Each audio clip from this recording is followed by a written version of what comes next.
This podcast is brought to you by Mystic Labs Delta 8 THC.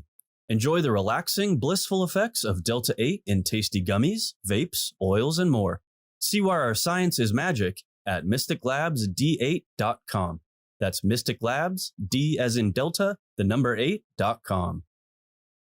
On this episode of the CPG and CBD University podcast, we're going behind the counter with a look at the convenience store industry with CSP Magazine. From the education and resources available to the trends and news around the industry, we'll cover it all on this episode of the CPG and CBD University podcast, and it starts right now.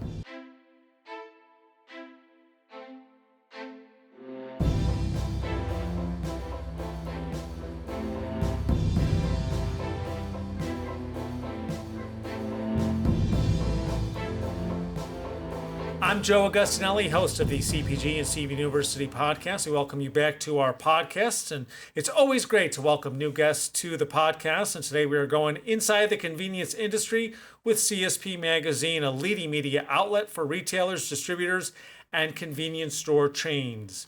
Hannah Hammond is the tobacco editor for CSP and is joining me via Zoom for those of you watching this episode on YouTube. Hello, Hannah. Hey, Joe. How are you? Good. How you doing? I'm doing well, thanks. Has winter broke yet in Chicago? It was 60 yesterday and dropped down to the 50s today, so who knows? We'll see. Spring is here. Baseball right around the corner, so maybe the weather will get a little nicer here. Fingers crossed. First of all, Hannah mentioned it briefly, but tell us a little bit about CSP Magazine and how you serve the C-store industry. Yeah, so CSP Magazine has been around for more than 20 years now. We have several components, a monthly magazine that distributes nationally. We also have our website, cspdailynews.com, and we publish a daily newsletter called CSP Daily News that goes out to more than 30,000 subscribers. So on all of those platforms, we cover really everything in the convenience store industry, from merger and acquisition news to information for category managers and categories like tobacco, packaged beverages, food service, and of course some CBD and cannabis products. And so our websites and newsletters really provide sort of a one-stop shop for C-store executives and category managers to really find the best information on what products are doing well in their categories, what trends the industry is seeing, and a lot more. So I definitely encourage any C-store operator or supplier to check those out. And in addition to staying on top of the news in the industry, CSP also offers educational resources for retailers. Discuss the different avenues that retailers can stay on top of those latest trends outside of really just the magazine. You guys have a lot to offer on the educational side in addition to the latest news every day. Yeah, we have conferences throughout the year, which has been great because we've been able to get back and do a lot of those in person again. Just a couple things off the top of my head, the most relevant to CBD products would probably be our Behind the Counter Forum, which talks about tobacco and CBD. We have industry experts come in and talk about relevant topics in both of those categories, as well as C-store category managers, C-store suppliers. It's kind of a time to all get together and talk about what's going on in tobacco and CBD. That one is taking place actually September 13th through 15th this year. We also sponsor the Alternative Products Expo, which takes place in early November. So anyone can definitely reach out to me if they want more info on those. We have our own podcast too, at your convenience, that we publish twice a month. So between all those things, there's lots of ways to get educated with us.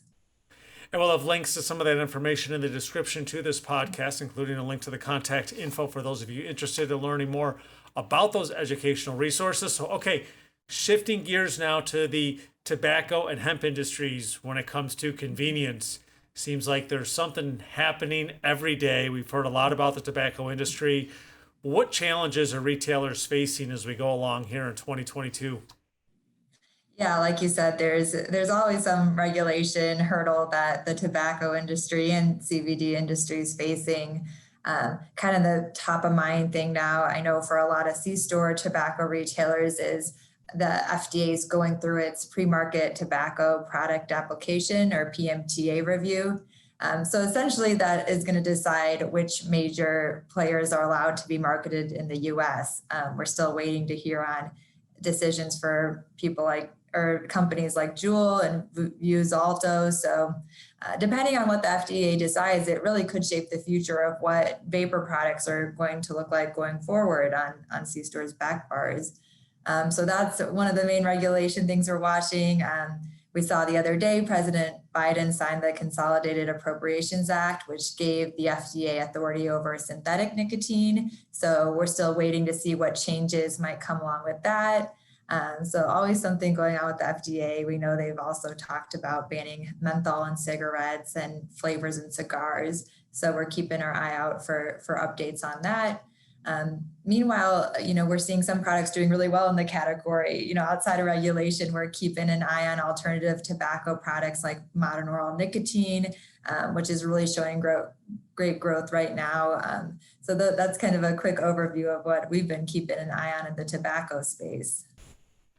And speaking of the tobacco space, and I meant to ask this and I skipped right over it, but what got you into the tobacco space and how does one become an editor for tobacco?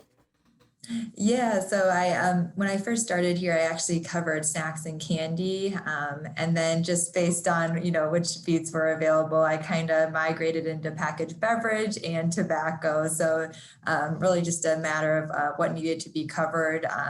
And there's a lot of news, a lot going on in tobacco. So that was a beat we definitely needed someone to pay a lot of attention to. So that's how I kind of evolved into the tobacco beat. And speaking about evolving, the CBD and hemp category, continues to evolve when it comes to convenience. Certainly seems to fit very well with tobacco behind the counter. Thoughts on how hemp continues to emerge in the C-store space? Yeah, I mean, I know tobacco category managers in C-stores, whether they're selling CBD or hemp products yet now or not, they're definitely interested, in that space. And a lot of C-stores have already gotten into the CBD business. CSP is publishing our annual category management handbook in March, and that's a really data-heavy issue where we use supplier partners to get data on things like how CBD performed. And just as an example, like in 2021, we saw CBD electronic smoking devices had huge, like triple-digit growth in dollar and unit sales in C-stores in 2021. That was according to data from IRI. So there definitely are growth areas. There's some areas that's struggling in CBD and C-stores too. It kind of depends on the specific product or segment, but it's definitely something C-stores are keeping an eye on.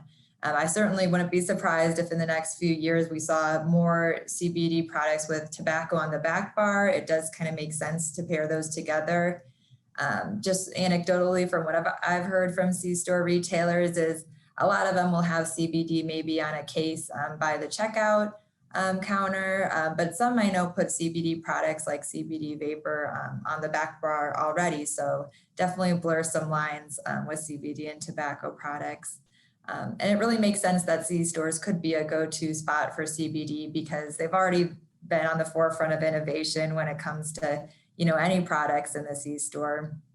They're also used to selling age-verified products. C-stores have sold, tobacco products and alcohol products for years. And we see more and more technology coming out that is helping to sort of advance that ID checking process. So I would say the only hesitation really I've heard some C-stores have in adding CBD is they're waiting on some clear federal legislation and guidance. That's the hang up you run into. But I think more universal guidance would really help operators be even more comfortable getting into the space. So that's what I'm seeing on the C-store side with CBD. And with the changes in tobacco and hemp industries, especially regarding regulations, discuss Convenience Retailing University from CSP and the community offers for retailers. Yeah, so one of our best events for category managers and C-store suppliers is Convenience Retailing University, or CRU. It's a 3-day event that has really category-specific tracks. So if you're someone who's really interested in, tobacco or CBD, you can kind of follow those specific routes and learn a lot about those categories. This year's was in Orlando.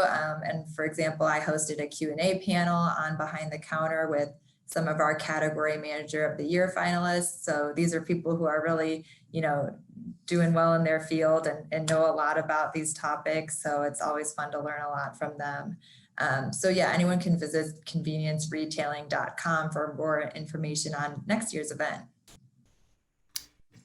And real quick, just want to wrap up as you mentioned the category managers of the year. Obviously, CSP always honoring those who work in the convenience industry. A lot of awards and events throughout the year. Yeah, definitely. And for more information on those, you can visit the website at cspdailynews.com. Sign up for their email alerts. I get them every single morning, checking out the latest headlines and obviously keeping up with all the industry news. Well, thank you for going through the tobacco industry. We'll have to see where this goes throughout 2022 and have you back on as regulations surely will probably change. Yes, we'll see. Thanks, Joe. And as I mentioned, for all the latest news, trends, and C-store industry happenings, visit CSPDailyNews.com. Hannah Hammond, tobacco editor for CSP Magazine, my guest on this episode of the CPG and CBD University podcast. And don't forget, you can also tune into their podcast at your convenience. You can find their podcast in the same podcast stores where you can find the CPG and CBD University podcast. And don't forget to hit that subscribe button to both our podcasts, at your convenience and the CPG and CBD University podcast, wherever you get your podcast episodes, and catch full video episodes of our podcast on the Global Widget YouTube channel. I'm Joe Augustinelli, host of the CPG and CBD University podcast. Thanks for tuning in. These statements have not been evaluated by the Food and Drug Administration. CBD products are not intended to treat, cure, or prevent any disease or condition. Always consult your personal physician about CBD and using CBD products. CBD should never be used by anyone under the age of 18. This podcast is not intended to provide legal advice regarding the legal status of CBD and CBD products.